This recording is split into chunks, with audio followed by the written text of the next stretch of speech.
Tudo bem? Estão cansados? Não? Estão bem?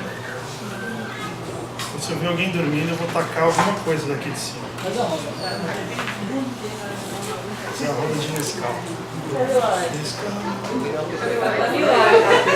A Helena tá na frente do Alex. Você tá aqui, ó, Alex, segunda fileira. Não, atrás de mim não.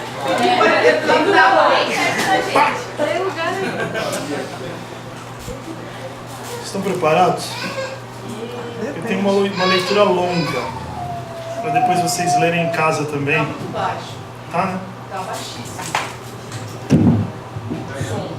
André. Aquele tom FM lá. Som. Estão me ouvindo bem? Agora sim. Queria convidar vocês a abrir a Bíblia em João 17. A oração sacerdotal de Jesus que ele faz pela igreja. E a gente vai ler porque é um bom exercício para você ler este texto. E também depois, se você quiser reler, tem muitas verdades aqui que daria para a gente ficar por semanas lendo e estudando esse capítulo 17 de João. Mas eu gostaria de ler a palavra de Deus. Todos acharam, em nome de Jesus? Amém. João 17 diz assim: Depois de dizer isso, Jesus olhou para o céu e orou: Pai, chegou a hora. Glorifica o teu Filho, para que teu Filho te glorifique, pois lhe deste autoridade sobre toda a humanidade, para que conceda a vida eterna a todos os que lhe deste. Esta é a vida eterna, que te conheçam o único Deus verdadeiro e a Jesus Cristo, a quem enviaste. E eu te glorifiquei na terra, completando a obra que me deste para fazer. E agora, Pai, glorifica-me junto a ti, com a glória que eu tinha contigo antes que o mundo existisse. Eu revelei teu nome àqueles que do mundo me deste, e eles eram teus. Tu os deste a mim, e eles têm obedecido a tua palavra. Agora eles sabem que tudo o que me deste vem de ti, pois eu lhes transmiti as palavras que me deste, e eles as aceitaram. Eles reconheceram de fato que vim de ti, e creram que me enviaste. Eu rogo por eles. Não estou rogando pelo mundo, mas por aqueles que me deste, pois são teus. Tudo o que eu tenho é teu, e tudo o que tens é meu. E eu tenho sido glorificado por meio deles. Não ficarei mais no mundo, mas eles ainda estão no mundo, e eu vou para ti. Pai Santo, protege-os em nome que me deste, para que sejam um, assim como somos um. Enquanto estava com eles, eu os protegi, eu os guardei no nome que me deste, e nenhum deles se perdeu, a não ser aquele que estava destinado à perdição, para que se cumprisse a Escritura. Agora eu vou para ti, mas digo estas coisas enquanto ainda estou no mundo, para que eles tenham a plenitude da minha alegria. Dei-lhes a tua palavra, e o mundo os odiou, pois eles não são do mundo, como eu também não sou. Não rogo que os tires do mundo, mas que os protejas do maligno. Eles não são do mundo, como eu também não sou. Santifica-os na verdade, a tua palavra é a verdade. Assim como me enviaste ao mundo, eu os enviei ao mundo. E em favor deles eu me santifico, para que também eles sejam santificados pela verdade, ou pela palavra. Minha oração não é apenas por eles. Rogo também por aqueles que crerão em mim, por meio da mensagem deles, eu e você. Para que todos sejam um, Pai, como tu estás em mim e eu em ti, e que eles também estejam em nós, para que o mundo creia que tu me enviaste. Dei-lhes a glória que me deste, para que eles sejam um, assim como nós somos um.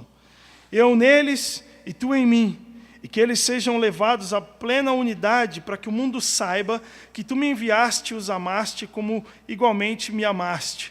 Pai, quero que os que me deste estejam comigo onde estou e vejam a minha glória, a glória que me deste, porque me amaste antes da criação do mundo. Pai justo, embora o mundo não te conheça, eu te conheço, e estes sabem que me enviaste, e eu os fiz conhecer o teu nome, e continuarei fazê-lo, a fim de que o amor que tenhas por mim esteja neles, e eu neles esteja. Amém? Deus abençoe a sua palavra. Se eu pudesse fazer uma síntese do que é a missão da igreja, e nessa noite vamos falar quais são os elementos sustentadores da missão, dessa missão que nós temos aprendido até aqui, que é a nossa missão enquanto igreja, quais são os elementos que sustentam, quais são as garantias que nós temos de que a nossa missão, de que a nossa obra no mundo, ela está sustentada. Se eu pudesse, antes de falar sobre esses elementos sustentadores, fazer uma síntese do que é a igreja e da sua missão, eu diria que a igreja é a comunidade daqueles que entenderam a revelação de Deus em Cristo. E por causa desse entendimento da revelação de Deus em Cristo, se dispuseram, então, em virtude disso, a conformar suas vidas à vontade e intenção de Deus revelada em sua palavra. E decidiram, então, a partir desta revelação compreendida, entendida, viver como um povo que adora ao Deus triuno como Senhor, como um povo que está comprometido, então, a manifestar e a viver o caráter de Deus para fora dos portões, um povo que está comprometido a amar sem fingimento, a amar sem reservas, a amar a despeito das diferenças, e um povo que, na prática do bem, de um serviço misericordioso, somado a um testemunho verbal da palavra de Deus, vive de maneira tão revolucionária na propagação da salvação e da justiça do reino de Deus, para a glória de Deus. Essa é a síntese que eu faria da missão de Deus, da missão da igreja, de Deus no mundo. Um povo que adora o Deus triuno como Senhor, que se comprometeu a manifestar e a viver o caráter de Deus para fora dos portões, que se comprometeu a amar sem fingimento, amar sem reservas, e que na prática do bem, e de um serviço, de um compromisso com a justiça, com a misericórdia, somado a um testemunho verbal, vive de tal forma a expressar essa revolucionária propagação da salvação e da justiça do reino de Deus, e principalmente para a glória de Deus. Porque nós vivemos para a glória de Deus, nós somos criados para a glória de Deus. Agora, qual é a garantia de que temos, de acordo com esse texto que nós lemos aqui em João 17, de que a nossa missão será marcada por certezas, pela proteção e por vitória? O que nos garante que a nossa obra em Deus não é vã? João 17, nos versículos 11 e 12, nos dão o primeiro indício. O elemento sustentador da missão da igreja do nosso Senhor Jesus no mundo é o Deus que nos protege. Versículo 11 e 12, Jesus ora: não ficarei mais no mundo, mas eles ainda estão no mundo e eu vou para ti. Pai Santo, protege-os em teu nome. E o nome nós já sabemos que faz referência ao caráter de Deus. Protege-os em teu nome, o nome que me deste, para que sejam um, assim como somos um. Jesus pede ao Pai que nos protegesse. Jesus pede ao Pai que nos proteja no nome que me deste. E uma das revelações que Jesus faz a respeito de si mesmo aos seus discípulos é que Ele é o Emanuel. É de que Ele é o Deus conosco. A garantia que nós temos, a primeira garantia que nós temos, que sustenta a missão da igreja, é a certeza da presença de Deus conosco. É a certeza de que Ele vai adiante de nós, realmente despedaçando todas as sortes de ciladas que poderíamos enfrentar, de que Ele quebra os ferrolhos de ferro, que despedaça as portas de bronze. É a presença de Deus que nos protege na missão e que preserva a integridade da missão. Agora, irmãos, uma pergunta: o que é que mais atrapalha a unidade da fé? O que vocês acham? É o que mais atrapalha, o que mais nos atrapalha de termos comunhão, de termos unidade? Estão com sono? Ou estão pensando? Hein, Alex? O que atrapalha a gente de ter comunhão? O que 1 João diz? Que Deus é luz. E que nele não há trevas. E se nós, como? nós temos... Deus é luz. O que isso quer dizer é que entre a Trindade, que é comunhão, não existe pecado. O grande problema que nós temos para que a nossa unidade permaneça intacta, preservada, íntegra, é o problema do pecado. É isso que mais atrapalha a unidade da fé. E por que não existe desavença, não existe briga, não existe quebra entre a Trindade? Porque não existe pecado. E é por isso que o Pai, o Filho e o Espírito Santo participam dessa unidade e pode afirmar a palavra de Deus que Deus é a luz, que não há trevas. E por isso eles têm uma comunhão perfeita. Mas, quando trazemos isso para a nossa realidade, nós sabemos que nós não somos tão perfeitos assim, e nem, na maioria das vezes, andamos na luz a todo momento, por causa do problema do pecado. E João fala que se a gente andar na luz, a gente vai ter comunhão, a unidade da fé será preservada, e, por consequência, a missão da igreja também. Mas o problema do pecado precisa ser resolvido. E como ele foi resolvido? A palavra de Deus diz que para isso o Filho de Deus se manifestou para desfazer as obras do diabo. Foi para isso que Jesus veio. Para desfazer o problema que atrapalha a possibilidade de termos comunhão e de preservarmos a unidade da fé. Jesus veio para tragar a morte, a fim de que por meio dele nós pudéssemos viver uma vida, e uma vida com abundância. Por isso que no capítulo anterior ele vai falando que ele morreria, e que ele ressurgiria, e que depois ele enviaria um Consolador, que nos faria lembrar de todas as coisas, inclusive do fato de que nós não precisamos mais viver em trevas, porque Jesus veio até esta terra para tragar a morte, para resolver o problema do pecado, que é, por consequência, aquilo que nos atrapalha de termos comunhão e, não tendo comunhão, realizarmos a nossa missão. Porque Deus é luz, e nele não há trevas. E Cristo veio para desfazer as obras do diabo, para desfazer o poder do pecado sobre as nossas vidas, a fim de que, pelo Espírito, que nos faz lembrar todas as coisas, nós pudéssemos ter unidade e, assim, pudéssemos viver a missão da igreja.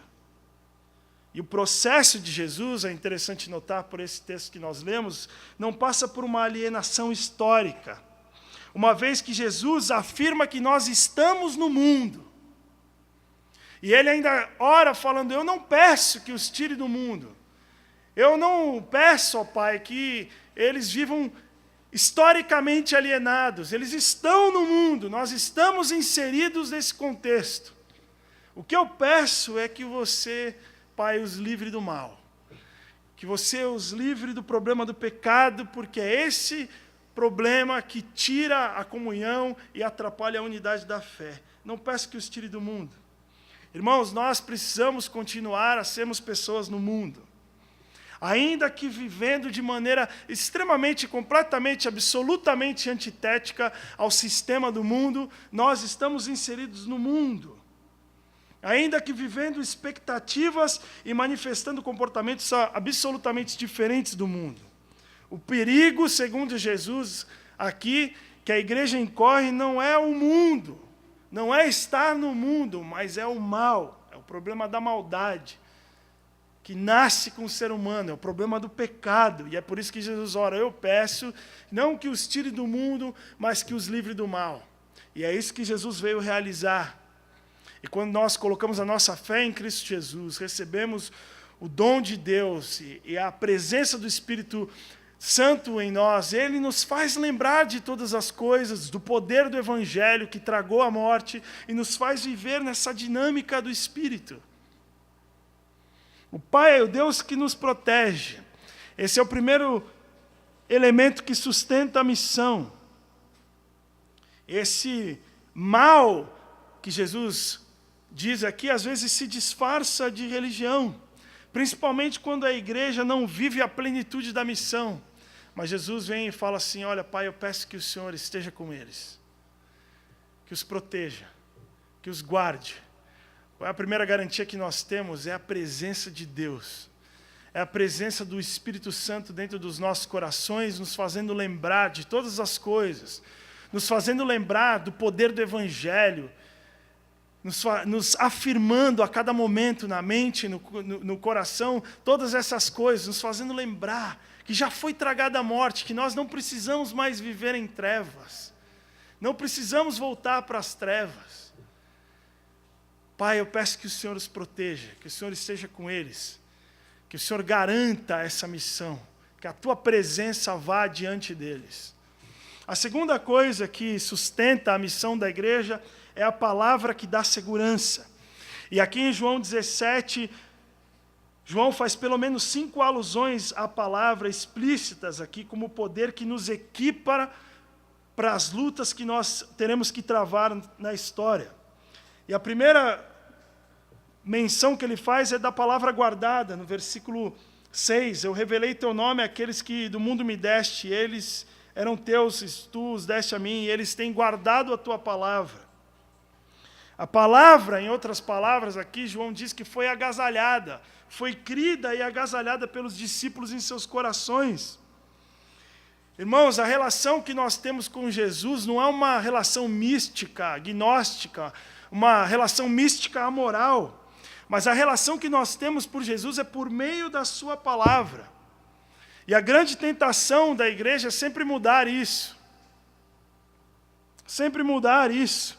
Antigamente, a tentação era substituir, não sei se você já viu no Netflix uma série chamada Borgias, que fala da Igreja Católica, no período da dominação do Império Otomano.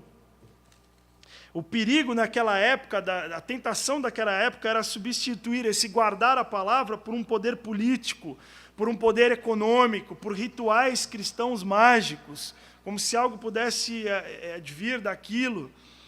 Hoje a coisa é um pouco mais sutil. Nós somos convidados a pensar em Jesus com fé, crendo que nesse ato de confissão positiva tudo se resolve. E o triste é que essas confissões positivas, na maioria das vezes, não vêm com as demandas morais e éticas que o Evangelho exige de nós, e isso é preocupante. Mas Jesus fala o seguinte aqui, olha, esses camaradas aqui guardaram a palavra, eles obedecem a palavra, eles seguem a verdade da palavra, eles não têm uma relação mística, mágica com Jesus, eles não têm uma relação política com Jesus, a relação deles é de obediência, eles confessam e afirmam essa palavra nos seus corações a todo momento. A segunda coisa que ele fala, obrigado, é sobre a palavra recebida, no versículo 8. No versículo 8 ele diz assim, pois eu lhes transmiti as palavras que me deste, e eles a aceitaram, eles a receberam, eles reconheceram de fato que vim de ti, e creram que me enviaste. Esse processo da palavra recebida é o que os teólogos chamam de o fenômeno da comunicação da palavra. E Jesus comunicou a palavra pelo menos de 2 maneiras. Ele comunicou verbalmente, ele usou de palavras, ele usou de comunicação oral, mas também Jesus comunicou principalmente a palavra de Deus por obras. Quando comeu com pagãos, quando se sentou com meretrizes, quando curou enfermos, quando libertou cativos. E isso também fala sobre o conteúdo dessas palavras transmitidas. Não só quem transmite, mas o conteúdo dessa palavra. É que Jesus não prega a última moda. Isso é uma ótima lição para o Leandro, para a Elise, que tem a incumbência de pegar a palavra de Deus. Jesus não prega a última moda. O que ele diz aqui é o seguinte, o que falaste a mim foi o que eu comuniquei a eles. O que o Senhor revelou para mim que era para falar para eles foi o que eu falei. Jesus não pregava a última moda. Jesus não negociava os conteúdos da verdade de Deus. Ele não falava o que o povo queria ouvir. O conteúdo era inegociável. O conteúdo era as palavras que o Pai tinha dado para ele falar. E a terceira coisa que ele fala sobre a palavra recebida é a evidência de que essa palavra foi recebida. E a evidência é o seguinte: a origem de Jesus é afirmada, porque ele diz, eles creram que eu vim de ti. Eles creram que eu sou o teu filho, que eu sou o Messias, que eu vim de ti, que eu sou o Cristo, filho de Deus, do Deus vivo. E não só isso, mas também afirma a missão de Jesus. A missão de Jesus é entendida. Eles creram que eu vim de ti, eles sabem que eu sou Deus em plenitude, mas também sabem, creiam por que tu me enviaste. Eles sabem que eu sou o Cristo e sabem que eu vim para buscar o que havia perdido. A terceira coisa que esse texto fala a respeito da palavra é a palavra praticada. E a palavra é o forte elemento de sustentação quando praticada. O que o próprio Jesus diz é o seguinte: aquele que escuta as minhas palavras e as pratica é o quê? Semelhante a um homem prudente que construiu a sua casa na rocha, num alicerce firme, que embasou a sua vida num alicerce firme, e em algo que se sustenta, e não na areia. É a palavra praticada, é não só um entendimento intelectual, não só algo que se manifesta na nossa cabeça, mas que também se manifesta na prática, nas nossas obras, que se manifesta lá fora, no nosso trabalho, nessa igreja fora dos portões que dizíamos ontem. A quarta coisa que Jesus fala é da palavra que santifica. Essa palavra que dá segurança é também a palavra que santifica. O próximo passo de ter uma vida e missão garantida pela palavra é a santificação. E Jesus fala isso nos versículos 15 a 19. Ele diz, não rogo que os tire do mundo, mas que os proteja do mal. Eles não são do mundo, como eu também não sou. Santifica-os na verdade, e a tua palavra é a verdade, assim como me enviaste ao mundo, e eu os enviei ao mundo, em favor deles eu me santifico, para que também eles sejam santificados pela verdade. Irmãos, não há santificação, segundo o que Jesus diz aqui, sem verdade, e não há verdade sem palavra. Não há santificação sem verdade, e não há verdade sem palavra. Por isso, o que Jesus está dizendo aqui é o seguinte, que nós precisamos passar por 3 processos, o da meditação, o da internalização e o da conformação com a palavra de Deus. E santificação é nada mais do que isso, nada mais do que meditação, internalização e a conformação à palavra de Deus. É eu pegar a palavra de Deus e meditar nela de noite, como diz o salmista, a ponto de que as verdades aqui inseridas vão entrando no meu coração, sendo agasalhadas no meu coração, e aquilo vai transformando a minha mente, transformando as minhas atitudes, transformando a minha maneira de pensar, transformando a minha maneira de agir, e eu passo por esse processo de conformação. Eu quero viver dessa maneira. Isso é santificação, é meditação, internalização e a conformação à palavra de Deus. Porque fora disso, só existe desempenho. Você pode falar, não, eu vou jejuar para me santificar. Mas sem a verdade, que está inserida na palavra, você não vai chegar a lugar nenhum. Só vai passar fome. É tudo vazio. Eu estou jejuando para me santificar, mas sem a palavra da verdade não faz sentido nenhum. O processo de santificação acontece quando a gente medita, de tal forma aquilo ser agasalhado dentro de nós, e com o entendimento e a revelação de Deus na palavra, eu então me conformo. Eu falo, não, eu quero viver dessa maneira, porque eu sei que viver dessa maneira é ter vida, e vida em abundância. Fora disso, é tudo legalismo, é tudo desempenho. A palavra que dá segurança é também a palavra que santifica. E por último, a palavra que dá segurança é a palavra pregada. João 17, 20, ele diz, a minha oração não é apenas por eles, rogo também por aqueles que crerão em mim por meio da mensagem. Romanos 10 fala, como crerão se não há quem pregue? Como é que o mundo vai discernir a verdade da palavra de Deus se eu e você nos mantivermos calados? E o mais interessante é que esse ato de repassar a fé que uma vez nos foi proclamada, renova essa mesma fé em nós. Parece uma coisa cíclica. Na medida que eu vou pregando o Evangelho, às vezes eu me sinto mais feliz até com essa palavra veiculada. Parece que se renova tudo como um movimento cíclico. Aquilo vai se renovando dentro do meu coração, aquelas verdades do Evangelho, da obra redentora de Jesus, vão se renovando no meu coração. Por isso, a palavra que dá segurança é também a palavra pregada, é a palavra verbalizada, porque o mundo não tem como crer se nós não abrirmos a boca. É a própria palavra que diz isso. Como crerão se você se emudece? Como crerão se quando você tem oportunidade você fica com medinho, fica com vergonha do que vão pensar de você? Se vai tomar toco na faculdade, na escola. Que importa? Que aplausos que nós buscamos? Os daqui? Dessa vida que é passageira, como nós dissemos ontem à noite? Ou daquele que realmente importa? A palavra que dá segurança é a palavra verbalizada. E por último, o último elemento que sustenta a nossa missão é a unidade que produz a eficácia.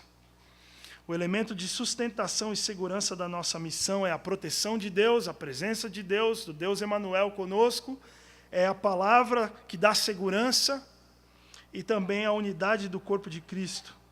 No reino de Deus, irmãos, o fazer nunca é solitário. O fazer é sempre comunal. O fazer a missão sem unidade é absolutamente impensável em João 17. Absolutamente impensável.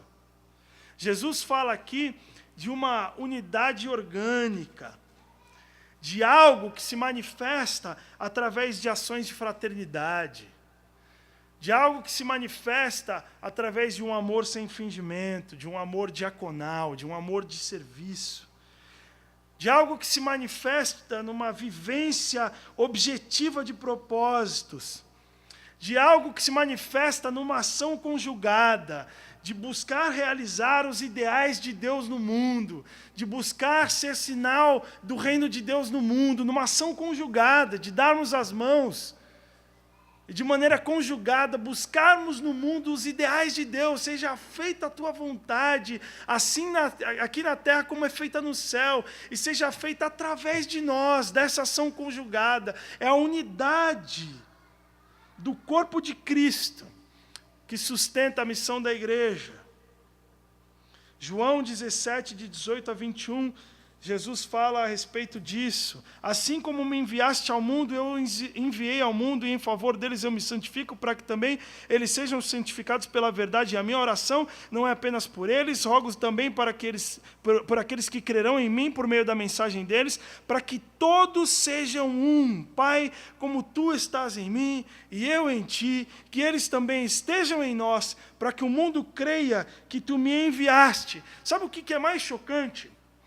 É que Paulo afirma em Coríntios que o Deus deste século cegou o entendimento do mundo para que o mundo não perceba as verdades, essas verdades reveladas em Cristo Jesus, que Deus revelou, Deus o Pai revelou em Cristo Jesus.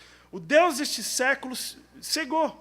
Satanás cegou o entendimento do mundo para que reconheça essas verdades reveladas. Mas sabe o que é mais interessante nesse texto aqui?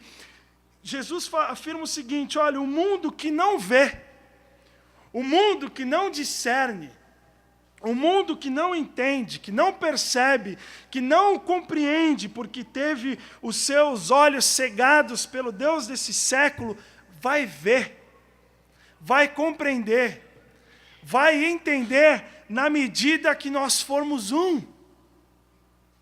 esse mundo que não enxerga, que não percebe, que não discerne a revelação de Deus o Pai em Cristo Jesus, vai perceber Jesus quando nós formos um. Porque Deus é comunhão. O próprio Deus é comunhão. Deus é três. É ruim para o português, mas é a verdade teológica. Deus é três. Deus é comunhão. E a obra redentora de Jesus, como nós já dissemos, veio para resolver o grande problema do homem com Deus e do homem com o homem, que é o problema do pecado.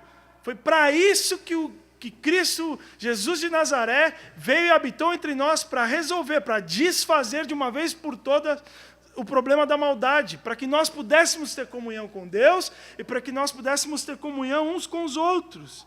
Quando nós não vivemos essa unidade do Espírito, essa unidade do corpo de Cristo, nós negamos, irmãos, o poder dessa obra de Jesus, da obra que ele veio realizar.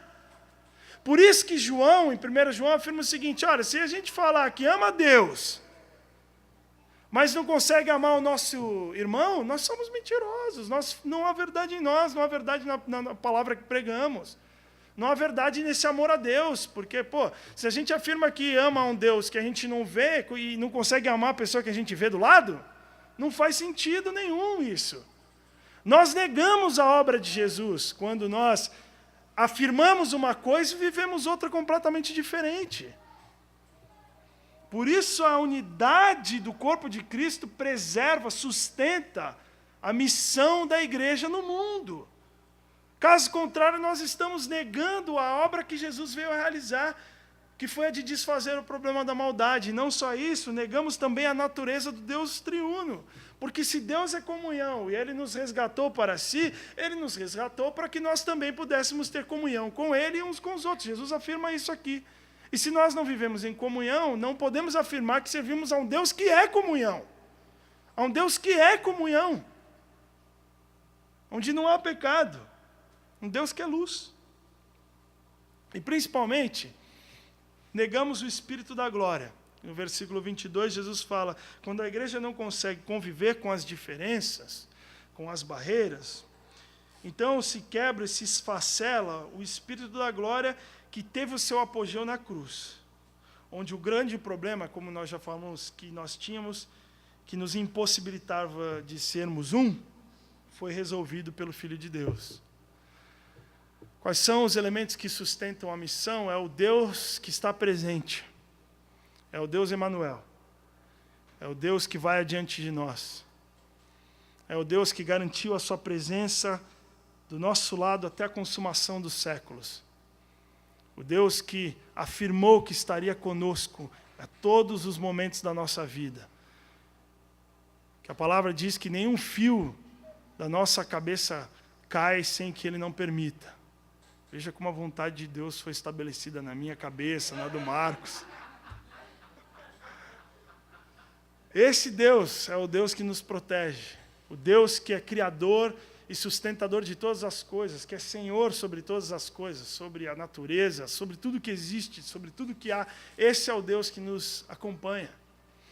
O que garante a nossa missão é a palavra que nos dá segurança. É essa palavra, é essa verdade que nos santifica, que nos foi revelada, que deve ser agasalhada por nós, que deve ser pregada por nós. E por último, o que sustenta a nossa missão é a unidade do Espírito. Essa unidade que foi conquistada através do sacrifício de Jesus. Esse sacrifício que Ele realizou na cruz do Calvário para desfazer o problema do mal, que era o grande problema que impossibilitava as nossas vidas de termos comunhão com Deus e termos comunhão uns com os outros. A minha oração é que a gente possa assimilar essas verdades e viver por elas, para a glória de Jesus. Amém? Deus abençoe. Vou chamar o grupo.